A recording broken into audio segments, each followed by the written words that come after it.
I've got a good friend of mine here, Dylan Flynn. Dylan's here to talk a little bit about his nonprofit. Tell me a little bit how it started. It's called Pass the Bass or Pass the Bass, one of the other. People have asked us both of them when we see him, and he's got a great sense of humor, so he actually puts a shirt, bass on some of his shirts. So, Dylan, how are you today? Not too shabby in yourself, sir. Are doing good. So tell me a little bit about Pass the Bass for someone who doesn't know how it was formed, why you formed it. Okay, so I got my first bass guitar when I was 15 years old. 5 months after, I suffered a traumatic brain injury. The neurological damage, I'm unfortunately not really able to play. I'm 36 now. 6 years ago, a friend of mine suggested that I start this campaign. Prior to the start of it, I had gotten a couple bases to play it just so it wasn't sitting around doing nothing. But somebody suggested killing two birds with one stone, getting bases to play it while raising money to help individuals struggling with brain injuries. Yeah. So Dylan, tell me some of the people that played your bass.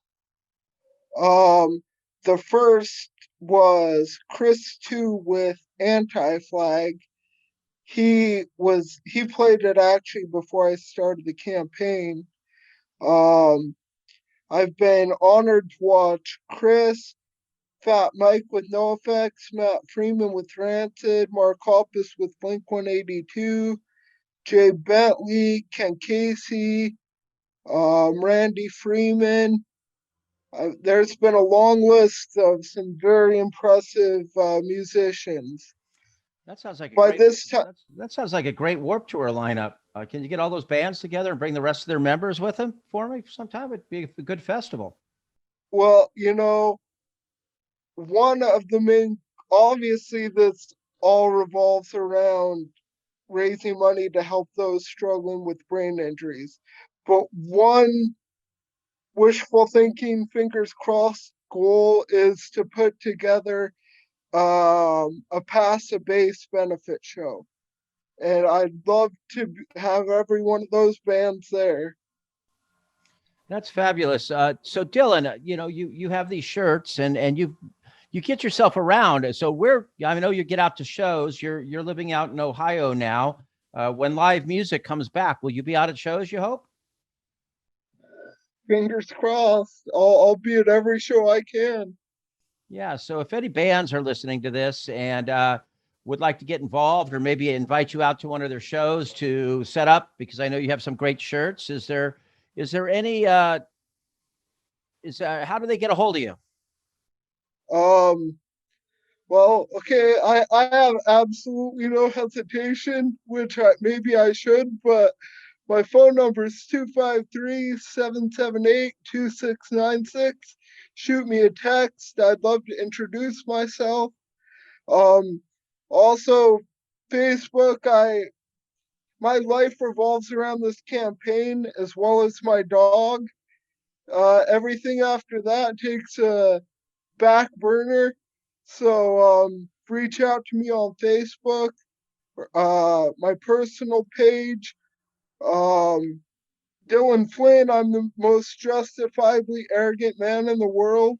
So once you see me on Facebook, you'll know who I am, or through Pass the Base.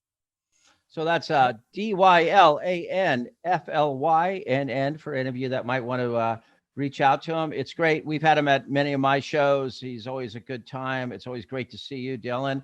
And I'm hoping you're going to get out here for our golf tournament and you'll be able to sit out at one of the holes and maybe discuss your project with other people and get them involved. Um, may I ask, Dylan? You have some statistics on people who have suffered traumatic brain injury. Can you let the people know how many people in America each year suffer from them? It's quite a lot. And I wish I could give you specifics. Unfortunately, due to the brain injury, my memory probably was the biggest impacted thing. So while I have known numbers to that effect. I certainly couldn't give you any specifics right now, but I mean, what I know is that things, and unfortunately, I lost my mother to breast cancer 8 years ago.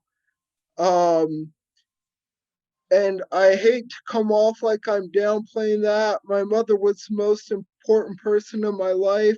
I miss her every single day, but things such as while breast cancer and various other things are getting tremendous amounts of focus and support, I feel like there isn't remotely the same for brain injuries. So, on one hand, I have no interest in being the center of attention, but I would like to be the the face of brain injury Yeah, support. I you've been a great ambassador to bring awareness to this, and you know, you do a really great job with it. And I know, you know, you have hard days, but you motivate. Whenever time I talk to you, I feel a little more motivated that, you know, we have to get out there and do a little bit more. And having you on this show is a big part of it. And if I can help spread the word, I will. And any last things you want to tell people, Dylan? I had been invited to speak at a symposium in Colorado back in November. Unfortunately, with this virus, that didn't work out. But after 6 years of doing this, I mean, when it started, I had no idea where it would go. And I tell people I kind of feel like a chicken with its head, wings, and legs cut off, a blob hoping to roll in the right direction.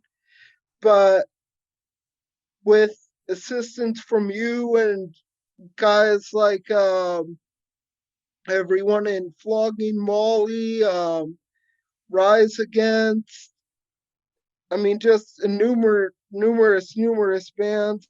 I feel like this has so much untapped potential.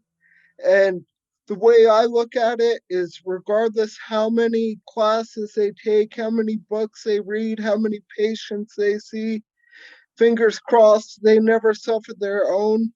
No neurologist will have the slightest clue what it's like to live with a brain injury. My mother was told I was in a coma for 12 days. My mother was told I wouldn't live and then that I would spend my life in a nursing home. I greatly exceeded expectations, walked out of rehab, and have lived an independent life for 20 years. So I want to do everything I can to help individuals who were not as fortunate, did not exceed their expectations, and are much more independent. If I can help their lives just 1%, I'll do everything I can to accomplish that. Well, keep up the good work, Dylan. We hopefully you will see you soon. And thank you for joining the My Warp Life podcast. Keep up your great work. Thank you very much, sir. All right. We'll talk to you soon, Dylan. Take care.